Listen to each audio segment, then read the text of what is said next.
নমস্কার বন্ধুরা, আশা করি সকলে ভালো আছেন। আজকে আমি ফিজিক্স পাস কোর্স অর্থাৎ এখন যেটা হচ্ছে আপনার 9-10 হয়ে গেছে, ফিজিক্স পাস কোর্সের আপনার 10 ইয়ার সলিউশন নিয়ে হাজির হয়েছি। যেহেতু আমার অলরেডি সাউন্ড চ্যাপ্টারটি সিলেবাস ধরে ধরে আলোচনা করা হয়ে গেছে, তার জন্য সাউন্ড চ্যাপ্টার থেকে 10 ইয়ার্সের পুরো সলিউশন, কোশ্চেন এবং সলিউশন আজকে করাবো। যারা ওই সিলেবাস ধরে আলোচনা ওই ক্লাসগুলো যারা দেখেননি তাদের কাছে অনুরোধ আপনারা ক্লাসগুলো দেখে নেবেন, তাহলে একটা কমপ্লিট একটা প্রিপারেশন আপনাদের এটা হওয়ার সম্ভাবনা আছে। চলুন তাহলে, আর নতুন ভিউয়ার্সদের বলবো আপনারা দয়া করে চ্যানেলটিকে সাবস্ক্রাইব করে দেবেন আর পাশের নোটিফিকেশান বেল আইকনটিকেও অল ফরম্যাটে প্রেস করে দেবেন। তো চলুন শুরু করা যাক। দেখুন, একটা প্রশ্ন এসেছিল 2000 সালে একটা প্রশ্ন এসেছিল, বেহালার কম্পন কি প্রকৃতির, অনুদৈর্ঘ্য না অনুপ্রস্থ। বেহালা হচ্ছে ভায়োলিন, তাহলে ভায়োলিনের একটা কি হচ্ছে তার কি হচ্ছে দুই প্রান্ত বাঁধা থাকছে, তার মানে হচ্ছে আবার সেখানে ভাইব্রেট হলে কি হবে, তার দৈর্ঘ্যের সাথে একটা আপনার তির্যকভাবে হবে, ফলে সেটা কম্পনটা হবে অনুপ্রস্থ কম্পন বা তির্যক কম্পন, তির্যক প্রকৃতির। 2 নম্বর প্রশ্ন 2001 সালে পড়েছিল, সব সমমেলই উপসুর কিন্তু সব উপসুর সমমেল নয়, ব্যাখ্যা করো। এটা আমাদের একদম মাধ্যমিকের সময়কার প্রশ্ন এটা, তাও আমি অ্যান্সারটা লিখে দিয়েছি। এটা আপনারা সকলেই আমরা পড়েছি মাধ্যমিকে। স্বরে উপস্থিত সব থেকে কম কম্পাঙ্ক বিশিষ্ট সুরকে মূল সুর বলে। মূল সুর ব্যতীত বাকি সুরগুলি হচ্ছে উপসুর, এবং উপসুরগুলির মধ্যে যাদের কম্পাঙ্ক মূল সুরের সরল গুণিতক তাদের হচ্ছে সমমেল বলে। যেমন 200, 300, 400, 500, 600 হার্জ কম্পাঙ্ক বিশিষ্ট স্বরে 200 হার্জ সব থেকে কম, ওই জন্য এটা হচ্ছে মূল সুর। 200 বাদে বাকিগুলো হচ্ছে উপসুর, আর তার মধ্যে অর্থাৎ উপসুর হচ্ছে 300, 400, 500, 600 এই সবাই হচ্ছে উপসুর। আর তার মধ্যে দেখুন 400 আর 600 এরা হচ্ছে 200-র এই যে মূল সুরের গুণিতক, মানে 200 × 2 করলে 400 হয়, 200 × 3 করলে 600 হয়। তাহলে এই 400 এবং 600 যেহেতু গুণিতক, সরল গুণিতক 200-র, ওই জন্য এই 400 এবং 600 হচ্ছে সমমেল। কিন্তু 300 এবং 500 এরা কিন্তু সমমেল নয়, কিন্তু উপসুর। তাহলে এখান থেকে বোঝা যাচ্ছে কি, যে সব এই সমমেলগুলো কিন্তু উপসুরও বটে, কিন্তু এই উপসুরগুলো কিন্তু সমমেল নয়। যেমন 300 এবং 500 এরা উপসুর কিন্তু সমমেল নয়, অথচ 400 এবং 600 এরা উপসুর তো ছিলই আগে থেকে, আর এরা যেহেতু সরল গুণিতক ওই জন্য সমমেলও। ওই জন্য বলা যায় সব সমমেলই উপসুর কিন্তু সব উপসুর সমমেল নয়। এরপরে হচ্ছে 3 নম্বর একটা প্রশ্ন, যেটা 2004 সালে এসেছিল, শব্দ তরঙ্গ জানালার মধ্য দিয়ে গেলে শব্দ তরঙ্গের ব্যাবর্তন হয় কিন্তু আলোক তরঙ্গের ক্ষেত্রে হয় না, ব্যাখ্যা করো। এখানে আমরা এর ক্ষেত্রে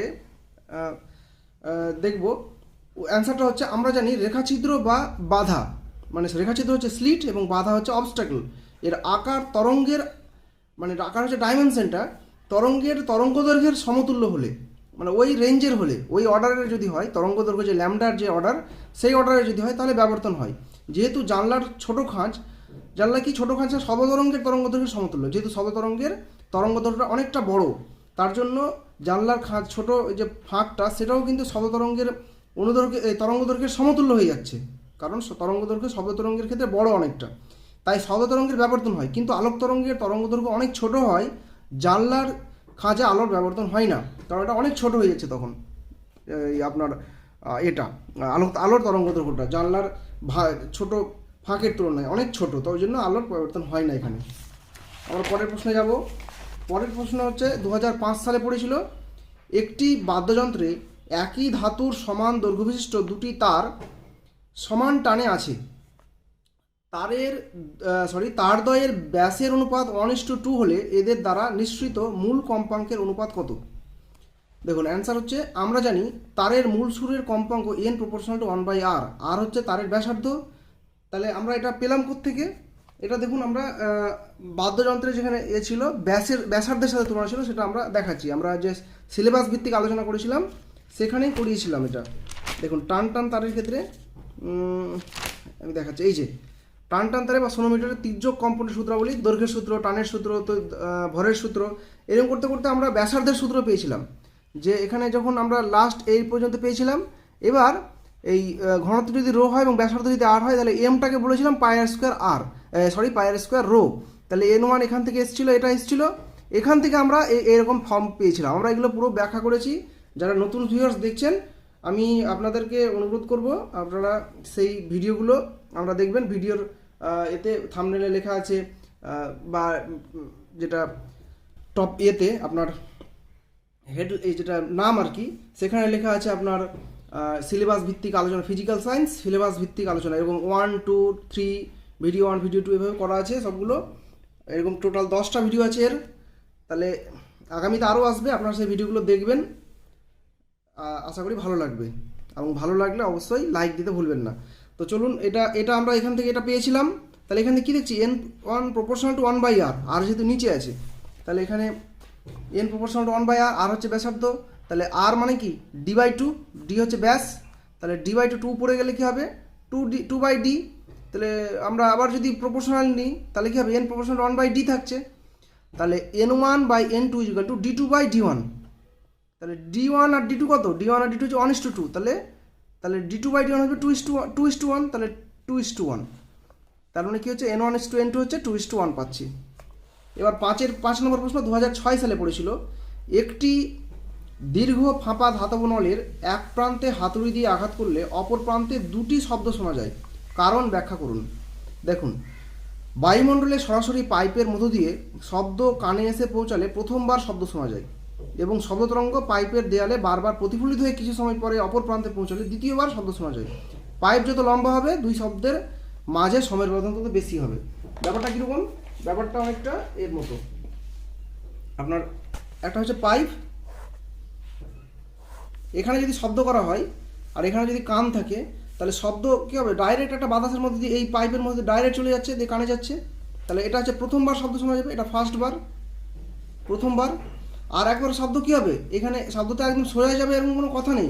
এখানে পাইপের দেয়ালে এভাবে ধাক্কা খেতে খেতে যাবে, ধাক্কা খেলে এখানে প্রতিফলন হবে, আবার এখানে যাবে, এখানে আবার প্রতিফলন হবে, এখানে আবার এ যাবে, এদিকে পাওয়ার প্রতিফলন হবে, এভাবে প্রতিফলন হতে হতে হতে হতে গিয়ে এখানে পৌঁছাবে। তাহলে এ কী হচ্ছে, ঘুর পথে যাচ্ছে, বারবার অনেকটা বেশি পথ অতিক্রম করছে, ওই জন্য এর যেতে একটু সময় লাগবে। তাহলে যে এখানে যখন কানে পৌঁছবে তখন দ্বিতীয়বার শব্দ শোনা যাবে। এবার এই পাইপটা যত লম্বা হবে তত এই যেটা প্রতিফলিত হতে হতে যাচ্ছে সেটার আপনার বেশি পথ অতিক্রম করবে। তখন যদি অনেক বড় তার লম্বা একটা দীর্ঘ পাইপ হয় তখন ওর যেতেও সময় লাগে বেশি, ওই জন্য প্রথম আর দ্বিতীয় শব্দ শোনার মধ্যে গ্যাপটাও বেড়ে যাবে, সময়ের গ্যাপটা বেড়ে যাবে। বোঝা গেল আশা করি। এবার আপনার পরের প্রশ্ন, যেটা 2006 সালে, আবার 2006 সালে এসেছিলো, 2006 সালে আপনার এটাও এসেছিলো, এই প্রশ্নটাও এসেছিলো।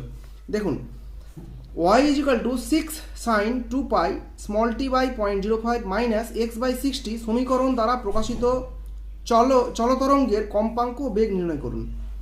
দেখুন, y আমরা জানি কি, এখানে কিন্তু বলে দেয়নি যে ওয়াইটা, এটা তো একটা সরণ, একটা কণার চলতরঙ্গের কোনো কণার সরণ। তাহলে এখানে কিন্তু এটা মিটারে বলেছে না সেন্টিমিটার এসে বলে দেয়নি, আমরা মিটার ধরে নেব, কিছু বলে দেয়নি মানে মিটার ধরে নেব।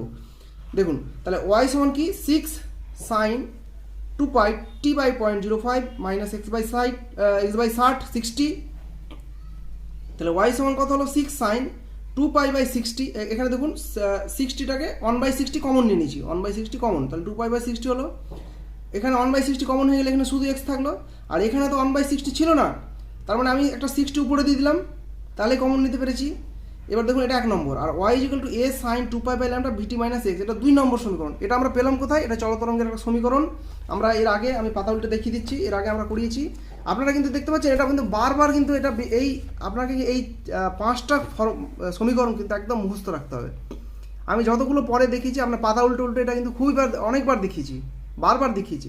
দেখুন, y = a sin 2π/λ vt - x। তাহলে এটা এখান থেকে পেয়েছি। তাহলে এই 1 নম্বর এবং 2 নম্বরকে তুলনা করব। তাহলে দেখুন, a মানে 6, আপনার 2π আছে, তাহলে ল্যামডা মানে 60, x তো এখানে x আছেই, তাহলে t এর আগে v আছে, এখানে t এর আগে কি আছে 60/0.05, তাহলে v সমান কি 60/0.05।